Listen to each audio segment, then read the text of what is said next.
Hello everybody, and welcome back to another, I guess you could say, Retoxy blog. I'm Drakogate. I do own Retoxy factions, and I just wanted to kind of reply to some of the responses that I got from the last video.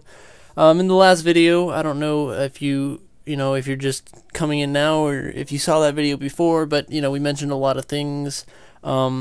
And a lot of people responded. It was really great, So I guess I'm just going to answer some of the questions or comments or concerns that people had, and kind of throw in new ideas that I've come up with since that last video was put out. But anyway, so let's just get to some of the questions. So first thing, I think there was a little bit of a misconception in the video yesterday. A lot of people. Maybe I said something. I said something about Townie, I guess. I must have said something about Townie. And I just want to keep clear that we will always stick with Faction Wars. I am a fan of Faction Wars. Definitely my favorite game. It's what we do. So just to get that out of the water kind of here, we won't be switching to Townie. We are keeping Faction Wars, so that is not something that anybody should have to worry about. I got a lot of comments about MCMMO stuff. A lot of people were, letting me know MCMMO sounds like a good idea.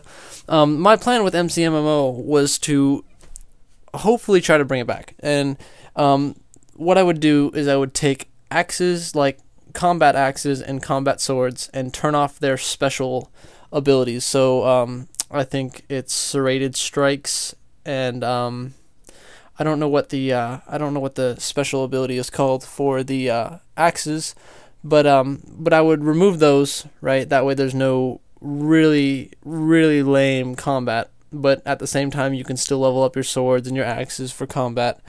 And then also removing Super Breaker from mining.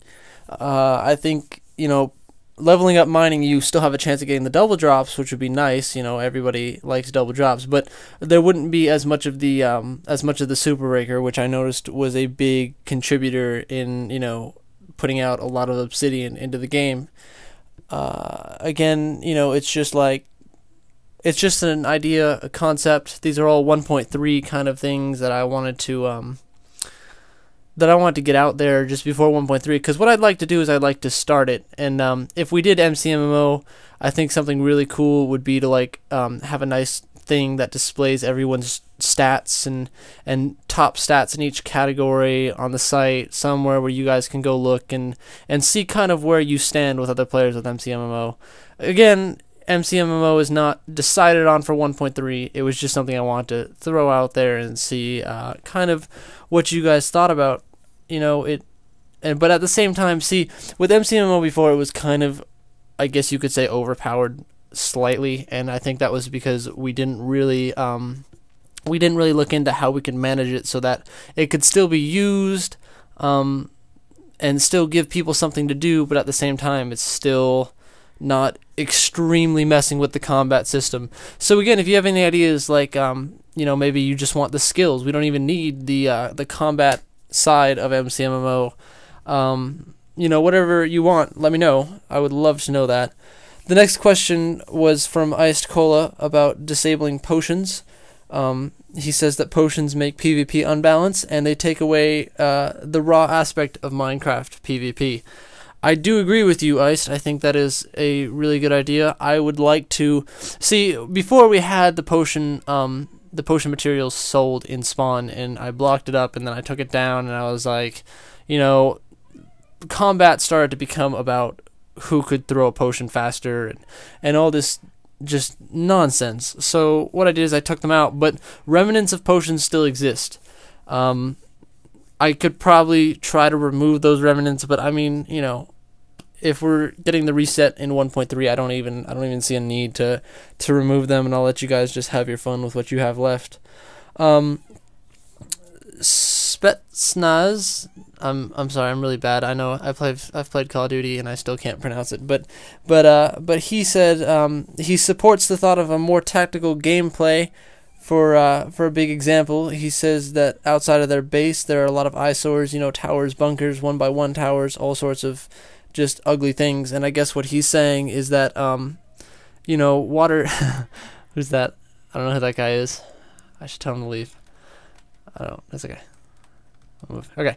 Anyway, so so a lot of the things that I noticed, he's referring to the TNT that I mentioned in the video before, and saying that I believe what he's saying is he thinks that it could be a good idea, because it would be a lot more tactical if we turned off TNT damage to blocks but left it on to players.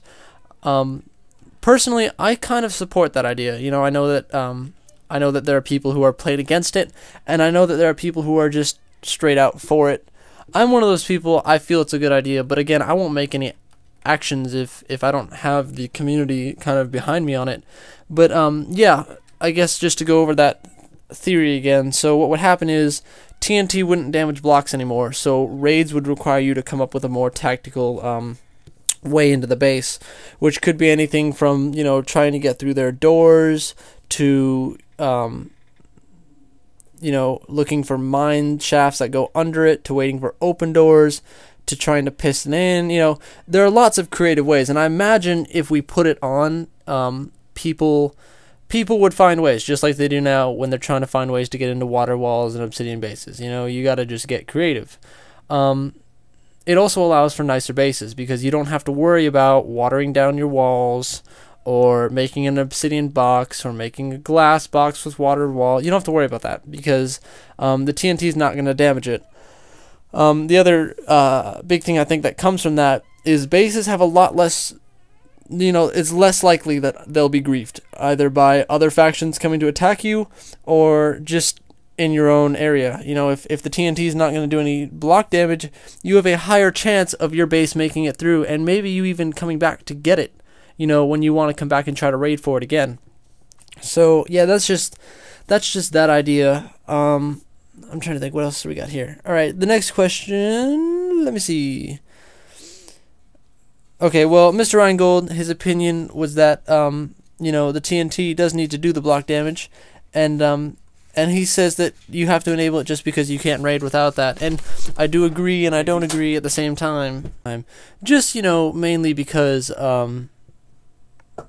while, you know, you could say that TNT does make it easier to raid smaller unequipped bases, people are going to make obsidian bases. It's just true. That is the overall goal. You want to have a base that is protected, and you know, you feel like if you go back to this base, you'll feel comfortable being in it. I think if you look at it both ways, in both aspects, you know, you've got obsidian bases in our normal general game, and then you would have just people who would go make bases that have roofs, and there's no way in if we disabled TNT. Or, well, disabled TNT block damage. I keep saying disabled TNT, but it would still do player damage. So if you really wanted to, you could just shoot TNT at, you know, at bases and just see if you could hit people with it, you know, which came to an idea of possibly pre-made cannons. This is, you know, one of those things, definitely, you know, if you're still watching this video, I would love to hear what your opinion is on it, but, pre-made cannons are something, you know, it has the same general shape for everything. You would make it out of the supplies, and I, you know, have tutorials on how to make it on the website. And then what you can do is you can load it with certain items, like let's say you load the cannon with obsidian, and the blast radius is much bigger. So even though it wouldn't do block damage, it might hit players within a 16 block radius. So that's an idea to throw in there. I think looking at it as a, you know, nobody can raid aspect might not be exactly the best way to kind of look, because, you know, we have obsidian bases right now that nobody can raid.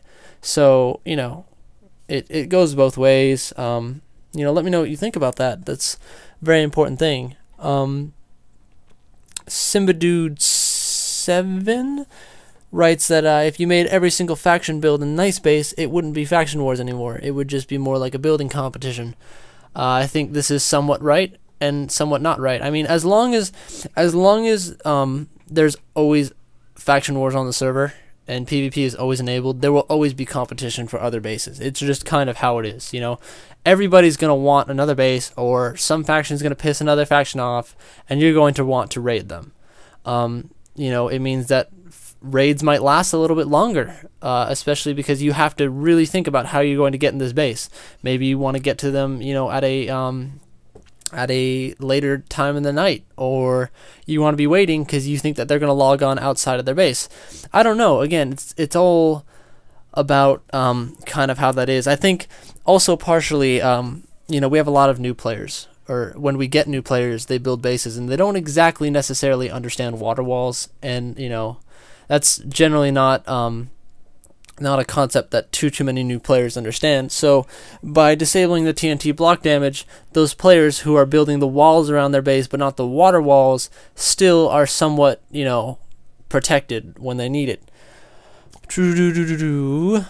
Joshua for missions, right, that he kind of supports the last video, and he also asked if we could have a profanity filter that could be toggleable by the user, so that they don't necessarily need to see any profanity in the server, but doesn't kind of block other players from seeing it. Joshua, that is a really great idea. I like kind of where you're going with that, but we just how do I say this? We don't exactly have that. That's more like a custom plugin. I know you guys have seen the sensors that I've put on the server, and I took them off because people were not happy and they just wanted to say fuck repeatedly until it really just irritated everybody. So I took that off. I'll talk to a few people about a possible profanity filter for certain players. That could be very interesting. I'd love to see kind of how that would work. So yeah, I think that's kind of all my ideas based on the last video and your responses to that video. New stuff that I want to talk about, that I want to add. I don't know if we'll try them out this week before 1.3 comes out, or I'll try them in 1.3, but there was kind of like this new idea. You've probably seen it before. It's an auction plugin. And we've never had too much luck, I guess, with the Faction Wars shops, because they're in the end, or we can't get them lined up in spawn, and that's okay. I understand that some things just aren't meant to be. What we could do is we could implement an auction plugin, which would allow players to auction their items, and it would be shown throughout general chat. You could toggle the auctions off, so you didn't have to see them if you didn't want to. It is, an idea that you can definitely think about if you want to. So that's a big one. I think that's probably pretty much it. That's all I got right now. If you have any suggestions, anything you want to hear me talk about, or I don't know, I guess just whatever, man. Just let me know. Let me know what you like, what you don't necessarily like, and then what you think that we could do to add to the server. Anyway, thank you very much. This has been blog number 2 by Drakogate at the Retoxy Faction server. Thank you all very much. All right, bye.